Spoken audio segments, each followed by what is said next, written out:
Salut les amis, salut les libellules.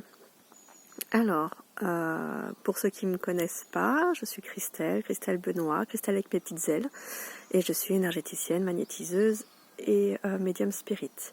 Je fais également beaucoup de développement personnel dans mes séances, parce que je trouve que tout ça, c'est combiné. Voilà, et donc avec ce qu'on est en train de traverser actuellement, je voulais vous donner une des astuces que je transmets assez régulièrement quand même. Et compte tenu qu'on est en confinement, que pour la plupart, vous n'avez pas la chance que j'ai aujourd'hui, effectivement, de pouvoir être un petit peu en nature. Et donc vous êtes enfermé dans un endroit un peu clos, un endroit fermé, donc clos, avec votre famille, votre conjoint, vos enfants, etc., etc.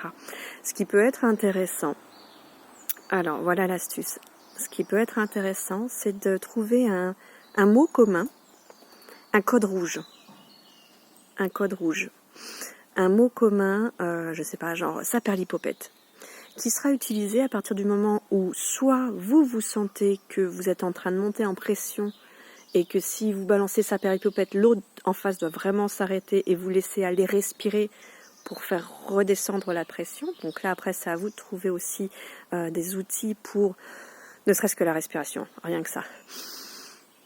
On inspire, on bloque, et on expire par la bouche pour tout évacuer dehors, avec plusieurs respirations. Soit une autre technique que vous aurez, qui est aussi celui-ci, qui est voilà, vous prenez votre main comme ça, c'est un point de FT, un point d'urgence, donc qui est là pour calmer les crises. Et donc, du coup, ce code d'urgence, ce code rouge, peut être utilisé, donc, je disais, soit quand vous sentez que vous montez en pression, soit quand vous sentez que l'autre monte en pression et qui n'en a pas conscience. Et donc, si vous lui dites saperlipopette, à lui aussi, alors ça prend du temps un petit peu pour que ce soit complètement enregistré, mais plus ça va être enregistré, plus ça va être mis en pratique, plus ça va être instantané au moment, et ça peut même complètement désamorcer dans quelques temps quand c'est utilisé régulièrement. Donc l'idée c'est vraiment ça, c'est de prendre conscience déjà soi-même qu'on est en train de faire soupape là et que la cocotte minute, elle est sur le point d'exploser, donc ça veut dire un peu stop, mais le stop, en fait, il n'est pas entendu, alors que si vous avez vraiment convenu calmement, dans un moment calme, de ce mot d'urgence, de ce code rouge ensemble, donc bien sûr, trouver un mot qui est quasiment jamais utilisé.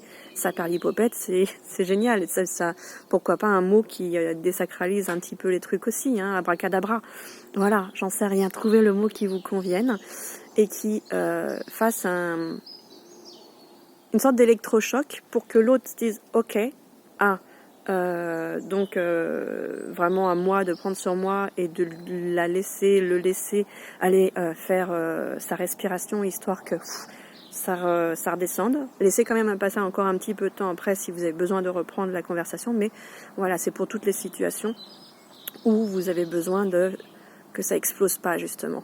Donc soit pour soi-même, on en a conscience, soit on a conscience pour l'autre. Voilà. Donc c'était la petite astuce du jour. J'espère qu'il vous servira et n'hésitez pas à comme je le dis, vraiment le mettre en place quand ça va. Bah oui, parce que sinon il sera pas utilisé. Mais quand ça va, quand tout le monde est ok et c'est pas imposé, c'est voilà, je te propose, je vous propose quand c'est en famille, qu'on utilise, qu'on trouve un mot commun où tout le monde est d'accord. Le code rouge qui fait que soit je monte en pression, soit je sens que toi tu montes en pression et que tu l'as pas senti venir et qu'on a besoin de faire une pause avant de poursuivre l'activité, la conversation, etc., etc. Voilà, donc je vous souhaite vraiment que cet exercice puisse vous aider un maximum, c'est le cas en général. Et je vous embrasse très fort, je vous souhaite de briller, malgré ce qui nous arrive actuellement, briller, continuez de briller, parce que c'est quand vous allez briller que vous allez pouvoir déborder vers les autres, mais briller déjà d'abord pour vous, donc des pauses pour vous, même si vous êtes tous ensemble, des pauses, et puis beaucoup de rire. Faites beaucoup de choses qui vous emmènent vers le rire, qui vous emmènent vers la respiration, un petit peu de sport, chanter, danser, mettre une musique à fond d'un coup et puis danser, etc. Toutes ces choses-là, ou faire du dessin, faire des choses qui posent aussi, voilà. Mais alterner, c'est pas mal non plus, parce que ça puisse évacuer pour sortir tout ça. Et puis, n'hésitez pas à faire des comment dire, j'allais dire des lives, des échanges par vidéo interposée avec vos amis et tout ça. Profitez-en pour appeler tous ceux que vous aimez, etc., etc. Tous ces conseils qu'on n'applique pas la plupart du temps parce qu'on est entraîné dans notre vie courante. Voilà. Donc, brillez, riez. Et puis si vous n'arrivez pas à rire, bah vous prenez du scotch et puis vous le collez là. Bien. Je vous le ferai un de ces 4. Parce que ça entraîne le cerveau aussi, ça, quand on se force à sourire, au bout d'un moment, le cerveau, lui, il fait pas la différence entre le vrai sourire ou pas, et ça envoie des choses vraiment apaisantes dans le corps. Voilà. À très bientôt. Ciao.